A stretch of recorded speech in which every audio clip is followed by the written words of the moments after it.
nagyayarang sa kulumantingan.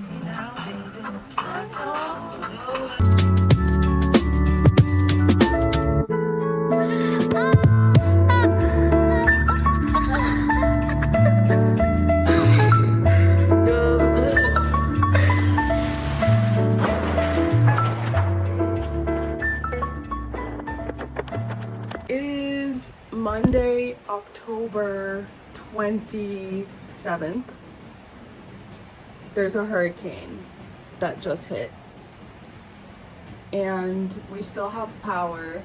We still have connection on our phones. We prepared. Things are put in place. Food is here. The only thing we didn't get was sweet treats. I could really use a sweet treat right now. Sweet treats weren't really, that's not part of the provisions for a hurricane, so ain't no sweet treats being had until we get through this. But basically, we're alive, everything's fine. There's just a lot of rain happening right now. Can y'all see the water as well? The water buildup is happening. There's also some wind, but as you can see, we're pretty protected in this house. It's also really hurricane proof. So I think for the most part, we're gonna be okay. Are we going to lose connection, power, and water? Most likely. But we have filled up a bunch of the tubs in the house with water.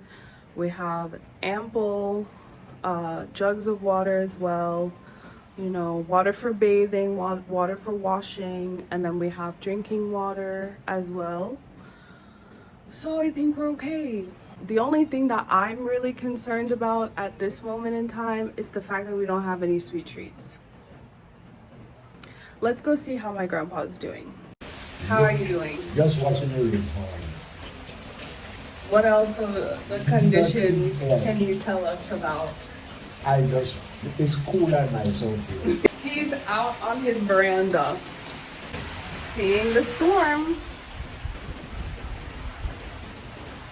I've been reading this book, finished it, really love it. It's actually 2 books in one. Bonjour Tristesse and A Certain Smile. Love it. And now, this is what I'm getting into for my hurricane reading. And I'm already on page 52 out of 242. So this book is gonna be finished soon too. There won't be much to do but read. What is this you have, Graham? We can't hear you. How come you can't speak up? Thank you. You're giving me the whole thing? Yes, my friend. Oh, thank you. I did say I wanted a sweet treat, and my grandpa delivered. Not exactly what I had in mind. I had something much more unhealthy in mind, but this is gonna have to do, and it's good.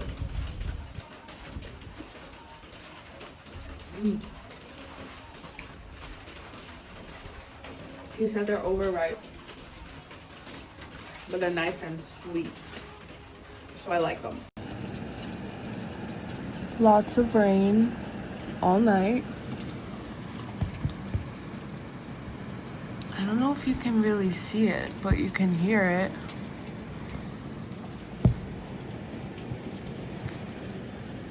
It's not extremely windy, but it is windy. Right now it is 3:45, I think. And it's just the rain that keeps waking me up. It's minutes to 6:30 a.m. Power is out, so this is the first time that I'm getting to record. There have been multiple downpours that have been quite heavy, but Not as extreme wind as what we think could be coming next. So here's how it is right now. Not so bad. I'm sitting and reading my book, but I don't know if you can hear those winds.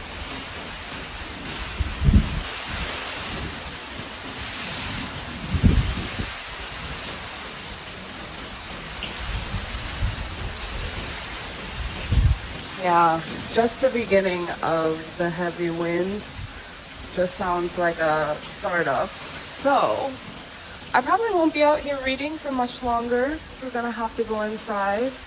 But I figure while I can, just to enjoy the outdoors. Oh, today's going to be the really rough part of the storm. So let's see what is to come. It's 9:39 a.m. and the winds, the heavy winds that we have been expecting are here. It is very treacherous, very, very treacherous out there right now. So there's no opening the doors, there's no going outside. Now we have tree branches in the road. Things flowing down as if it's like a river in the road. Very, very heavy winds that have taken down some trees as well. A big tree branch is right here. Right there. There's a tree down. A coconut tree is down there. It's kind of hard to see, but this is a bar, and the roof of the bar has now gone. So yeah, these are really difficult conditions right now.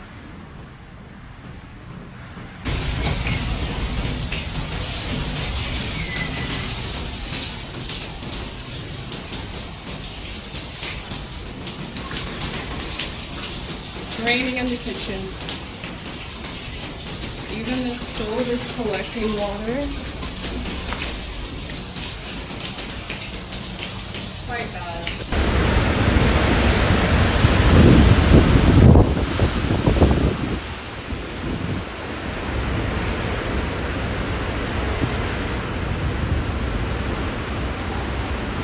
See all those trees? All of those trees.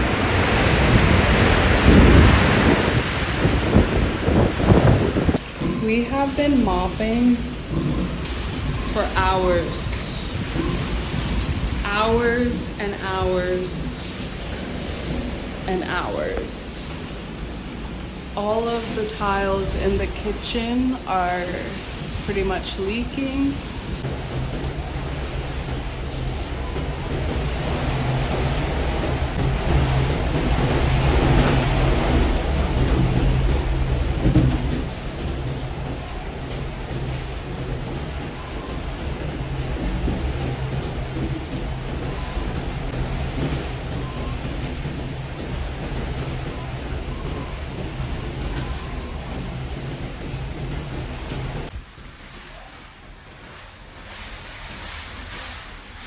So this is the situation.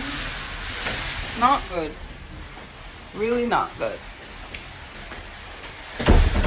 Lots of wind coming in from there. Lots of pots that we have emptied a few times, probably 3 times already. So 4th round will be day 2 of cleanup. Already sweating. No light, no power, no connection. Just in a sea of water.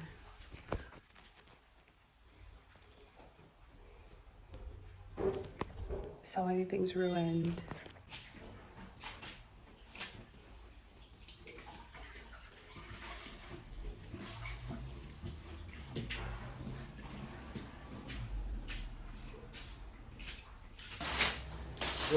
Ano, meron kong expect natin kasi niya ako.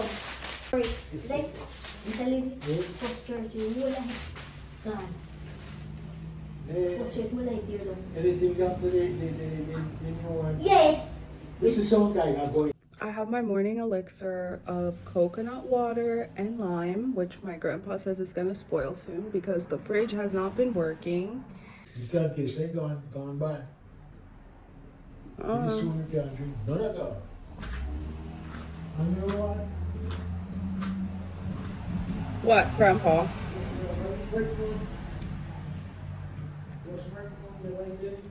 No, I never had that type of breadfruit before.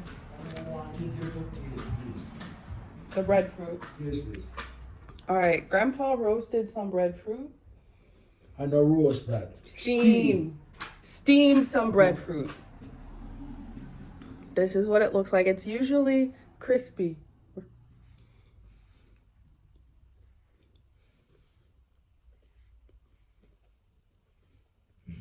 Can you tell the difference? No. No. This is just like the roasted one. I don't know if I would say that, but okay.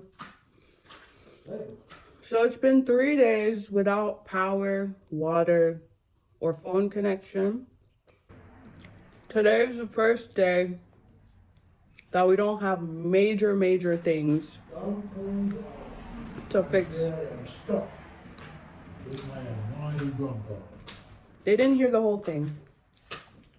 Huh? They didn't hear the whole thing because you were in the kitchen. The diary. Here I am stuck. No telephone. And I'm stuck with my annoying grandpa. Apparently, I said that when I was quite young. I don't think nobody is that way. So anytime my grandpa has gotten frustrated with me, I just say, "You're just stuck here with your annoying granddaughter."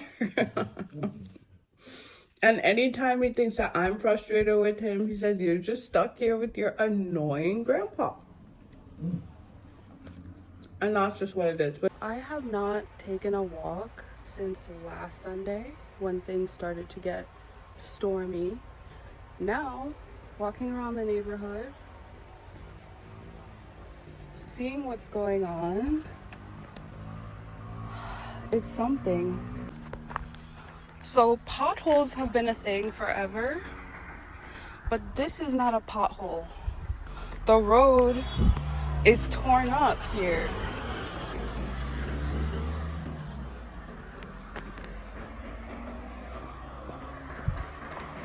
Oh, it's insane. It is insane. No one who lives here in Santa Cruz has seen this level of damage. My grandfather, who has been seeing hurricanes for so many years of his life, has never seen anything like this.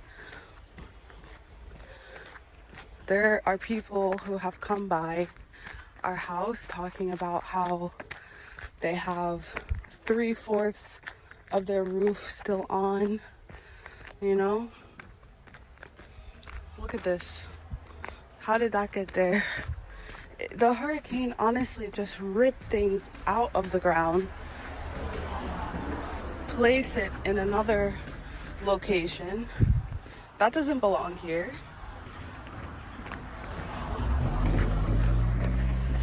The trees, it ripped the trees out from their roots. My God. It is so bad.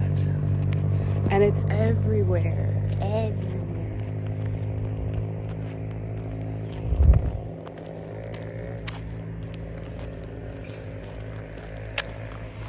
Everywhere.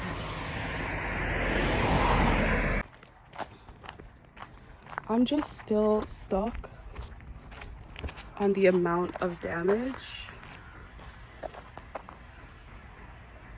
That entire fence behind me is completely gone.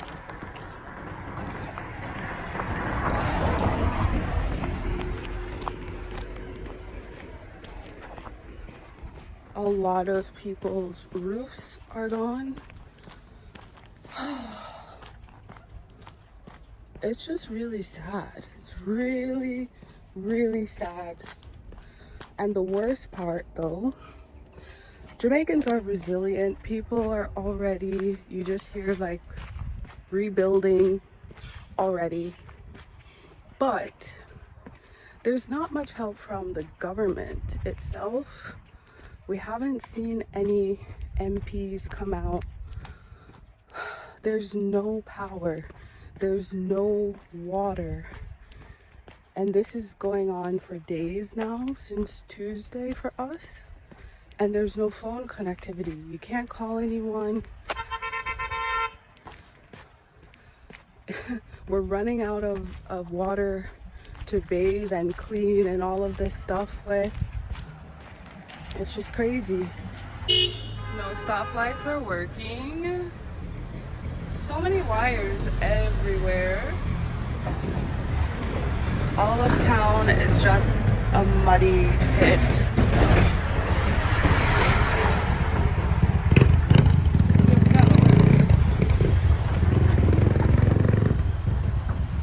Do you see the amount of dust and dirt and... Remember the trees that I was showing you in the last vlog?